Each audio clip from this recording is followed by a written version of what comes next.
Well, praise God, it's time for another lesson. Last lesson we finished with the end of Abraham's story and the beginning of Isaac's. In fact, Isaac's sons, Jacob and Esau, Esau sold his birthright to Jacob. And by the way, if you haven't thought about it, birthrights were very important. The oldest son received virtually everything, and that was the birthright. Younger sons received a little bit. And that's tradition in many cultures even today. So that birthright was very important. Oh yeah, I just remembered. Mona came by one day recently, and she saw me wearing a baseball cap. And she commented on that. Oh, look at Dad's got a baseball cap. Well, Janet was standing over my shoulder, and Mona said, "Why are you wearing a baseball cap?" And Janet said, "Because I haven't put up curtains over his window. And my window is south facing. So in order to see my monitors in the late morning and early afternoon, I have to wear a visor. Do you like my baseball cap?" I don't. I mean, I like that. I picked that. But I already had that cap. People that know me know I very, very rarely wear anything on my head, even in extremely cold weather. But that's why.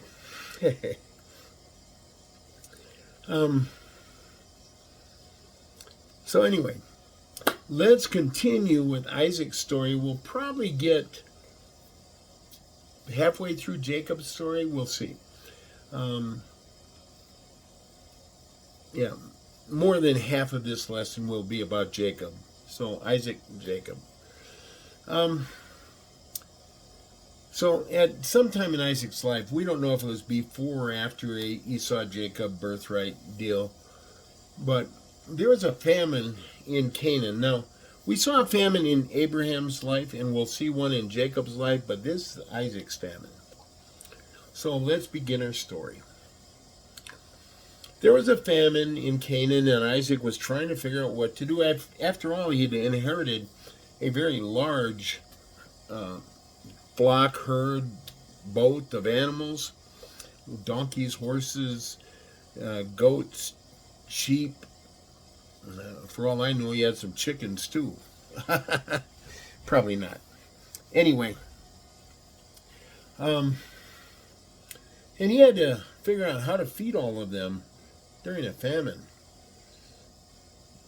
And, Egypt was tempting because Egypt never had famines. They had irrigation canals coming off the Nile River, always had plenty of water. And God appeared to Isaac and said, "Don't even think about going to Egypt. Stay in Canaan. If you obey, I will continue to watch over you and keep you safe. I will continue to bless you. All of this land will belong to you and your descendants, just as I promised your father Abraham. Your descendants will be so great in number that you will not be able to count them, like the stars in the sky. Through your descendants, every nation on earth will be blessed. Remember that Abraham obeyed me, and I blessed him."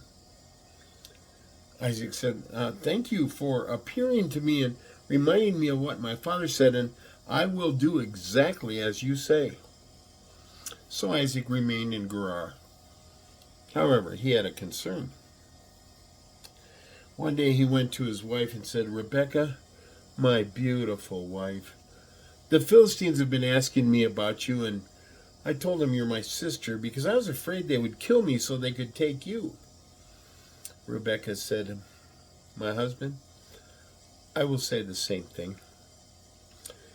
And eventually a day came when King Abimelek saw Isaac and Rebekah having sex. He summoned Isaac and said, "What have you done? Why have you told us that she's your sister when she's actually your wife?" Isaac said, "Well, you see, I was afraid because she's so beautiful, and I thought your men might kill me so they could have her. And Abimelek said, do you know what you have done? One of my men might have taken her and done a very serious wrong. Minister and Duma, tell all of our people that nobody can harm Isaac or Rebekah, or they will be killed. Well, so Isaac remained there, and he planted some crops right away. It was that time of year, and God blessed him in that very year. His crops produced 100 times more than he had planted, and his wealth just kept growing and growing and growing. Eventually, the Philistines envied his herds and his crops and all the land he controlled, all the wealth he had, how many men worked for him. And they filled the wells that Abraham had dug, and they filled them with so much dirt it was piled over. King Abimelek told Isaac, you're getting too powerful. You can't live here with us. So Isaac moved north, but not very far. When he stopped there, he found the Philistines had buried his father's wells in that area too. He redug some of them and gave them the same names his father had given them. Now, one day his servants dug in the valley and found a new, very fresh spring water well there. But the Philistine sheep herders claimed that well, all of those. So Isaac moved a little further north. And there he had his men dig another well, but the Philistines claimed that well as well. So again, Isaac let them have that well, and he moved a little further north and had his men dig another well. Once more, the Philistines claimed that well. So Isaac moved a little further north, getting close to Beersheba. You'll remember Beersheba from Abraham's story. And there his men dug another well. No one claimed the well. So Isaac remained in that region. Not too long after settling there, Isaac went to Beersheba, where God appeared to him again. He said, Isaac, I am the God of your father Abraham. Do not be afraid. I will always be with you and bless you and give you too many descendants to count. This is because of my servant Abraham. Isaac built an altar on that very spot, and he moved his tent nearby and had his men dig another well. And this is where King Abimelek, along with his personal advisor Ahuzath and his commanding general Phicol, came to visit Isaac. Isaac said, King Abimelek, why have you come here? You treated me wrong and told me to go away, so I moved away from you. Abimelek said, well, we saw that God was with you and blessed you greatly. We think it would be good for everyone if we had a formal agreement that you would not harm us, just like we never harmed you, but treated you well, and we sent you away peacefully. You know, Isaac was magnanimous and did not point out their obfuscations. Instead, he prepared a great dinner which everyone ate. In the morning, early the next morning, they made their agreement to have peace, and the king and his people left peacefully.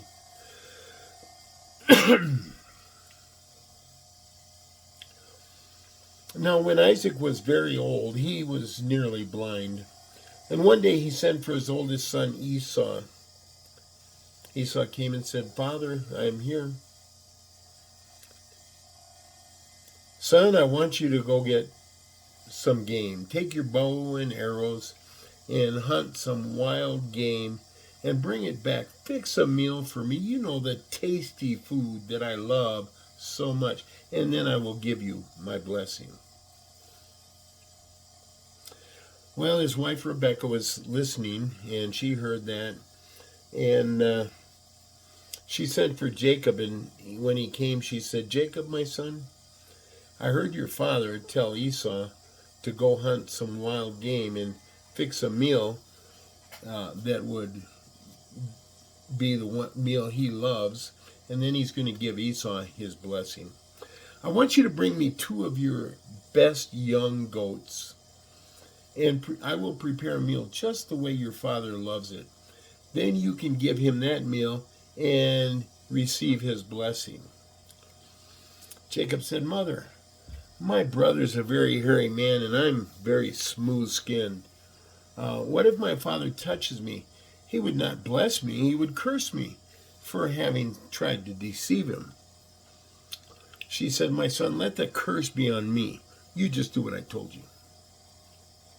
So Jacob obeyed his mother, and his mother took Esau's best clothes and put them on Jacob. She covered his arms and hands and the back of his neck with goat skin.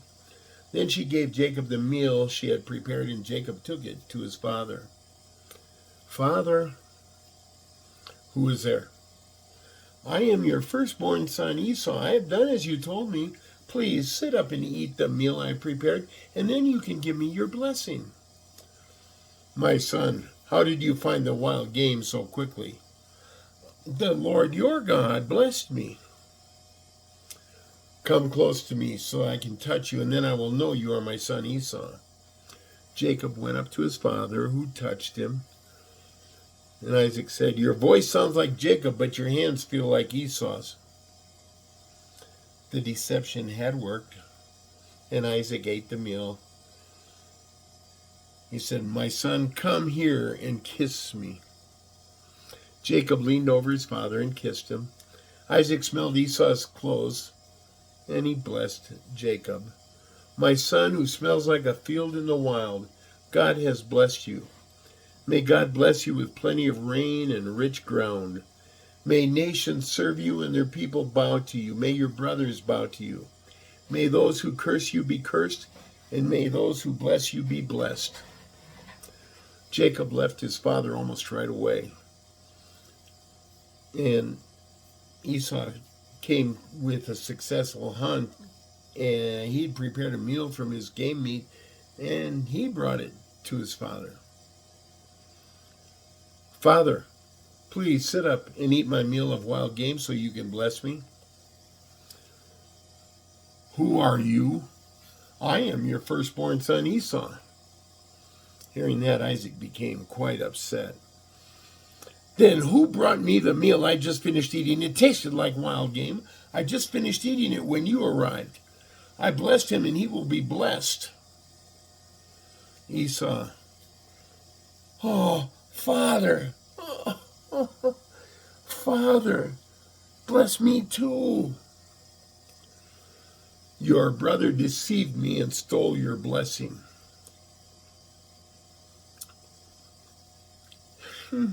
"This is the second time he's stolen from me. You named him Replacer, and that's right. He stole my birthright, and now he stole my blessing. Do you have any blessing for me, Father?" "I made him the ruler over you and all of his relatives. You will all serve him. I have blessed his crops and his life. What can I bless you with, my son?" Father, please bless me in some way." "You will live in a land that is not blessed by plenty of rain and rich ground. You will live by the sword, but you will serve your brother. When you just can't take it anymore, you will free yourself from your brother's rule." Well, Jacob learned that Esau had become very angry, and that he vowed after their father died he would kill Jacob. One of the servants heard Esau saying that and reported to Rebekah, who told Jacob, "Your brother Esau is planning to kill you.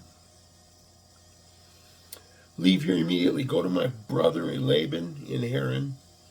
Stay there until your brother gets over his anger. I'll send for you when it's time to return." Rebekah went to her husband and said, "My husband, I am disgusted that I have to live with Canaanite women, Hittites, that Esau has married. It would be even worse if Jacob were to marry one of these Hittites." Isaac said, "Okay, my wife, okay. Send for Jacob." After Jacob arrived, Isaac said, "May God bless you, my son. Do not marry a Canaanite. Instead, go to Paddan Aram, where your mother's father Bethuel lives. Find a wife there, a daughter of your mother's brother Laban. May God Almighty bless you and give you so many descendants that they will form a great many communities. May God give you the blessing he gave to Abraham, so that you can rule over this land where you are considered a foreigner. This is the land God promised to Abraham. Now go to your mother's family. Go now." Well, Jacob left immediately for Paddan Aram to find a wife. Meanwhile, Esau realized his father did not approve of his wives. So he visited his uncle Ishmael and married two of his descendants.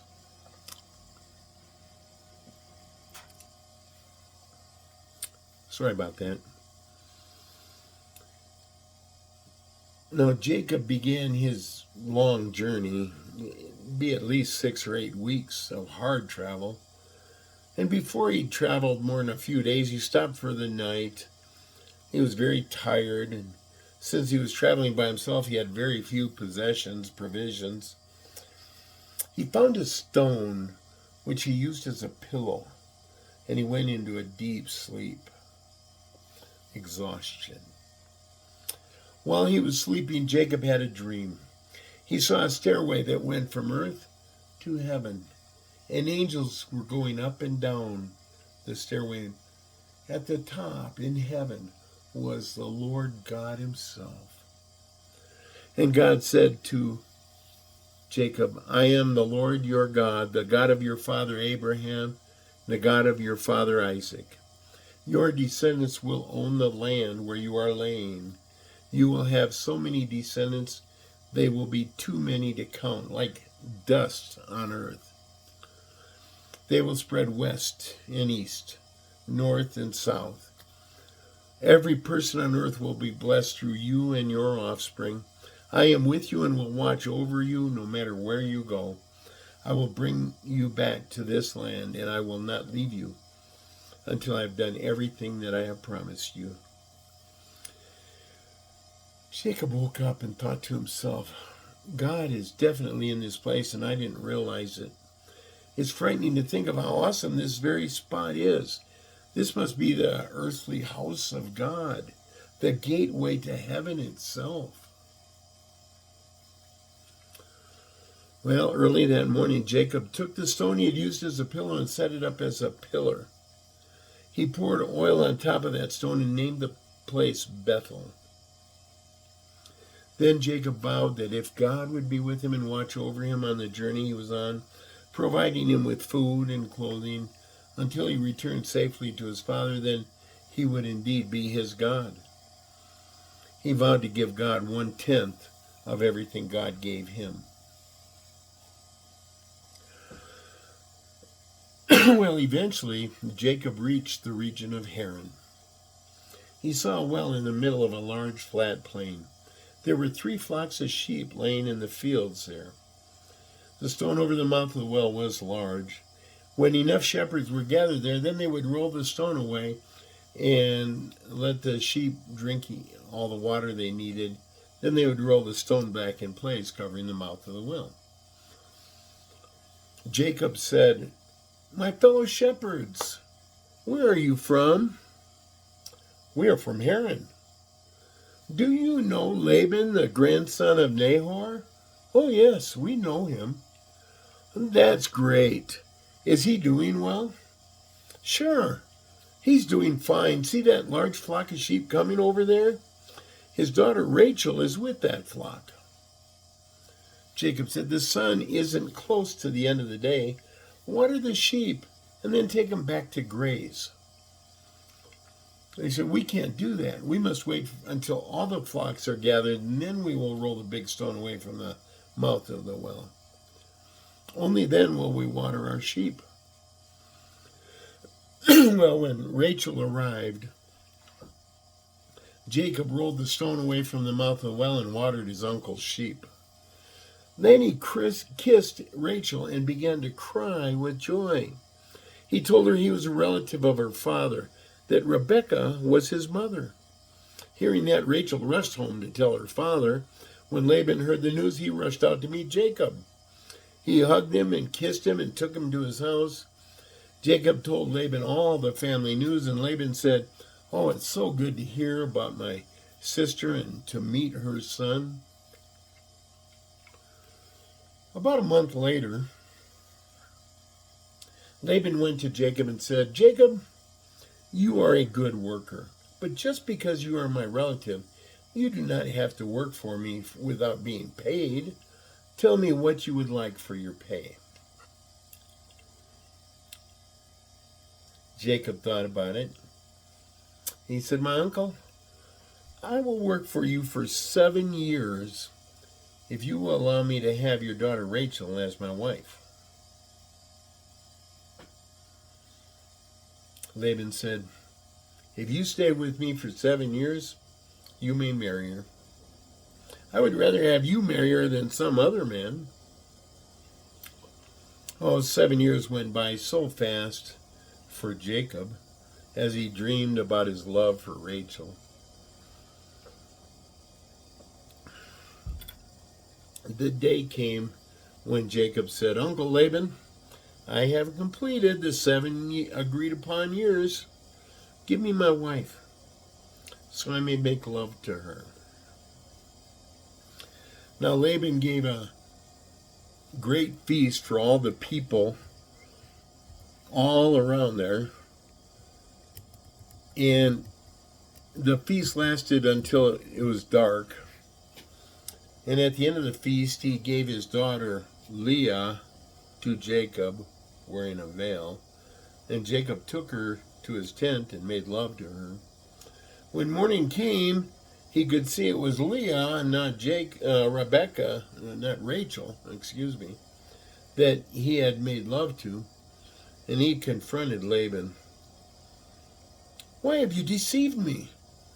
I served you for Rachel, right? Why did you do this to me? Laban said, well, it is the custom of our people that the oldest daughter should marry first. Finish her bride's week, and then I will also give you my younger daughter as your second wife. But you have to promise to work for me for 7 more years.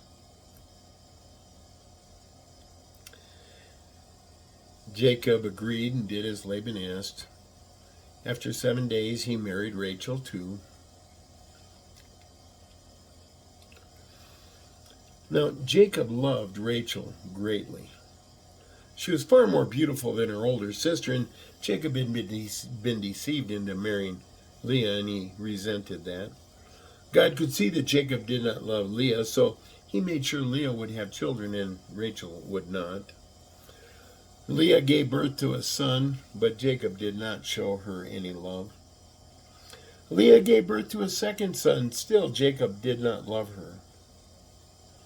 Leah gave birth to a third son. Jacob still didn't show Leah any love. Leah gave birth to a fourth son. However, Jacob still did not love her. Rachel became very jealous of her sister because of her 4 sons, and she went to Jacob and said, Jacob, I demand you give me children. Jacob said, what do you expect me to do?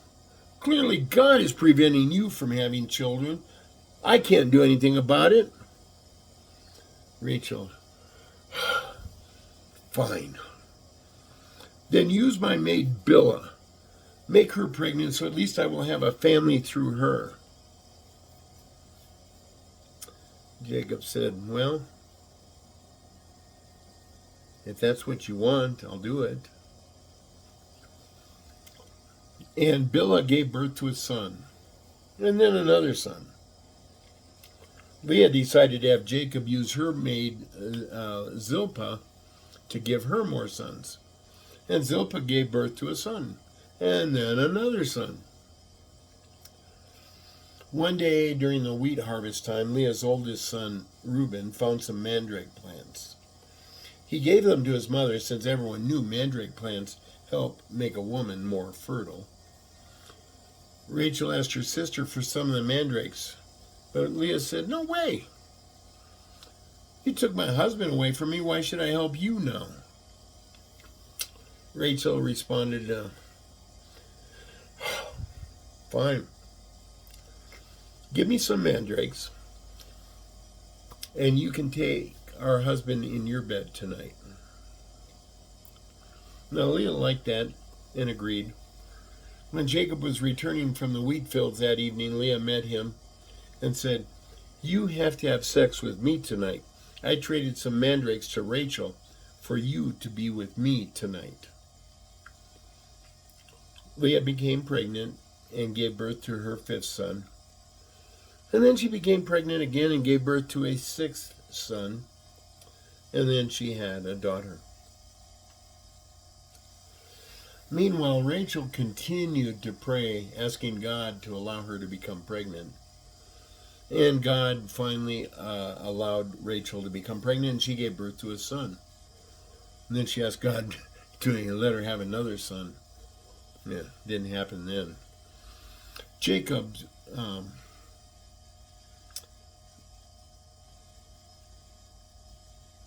he had now 11 sons and a daughter, at least one.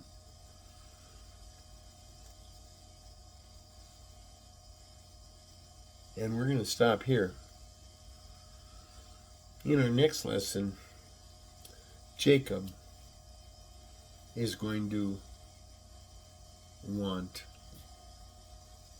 more. We will see. God bless you. I love you. I appreciate you. If you watched this long, you impressed me. Take care of yourself. Bye now.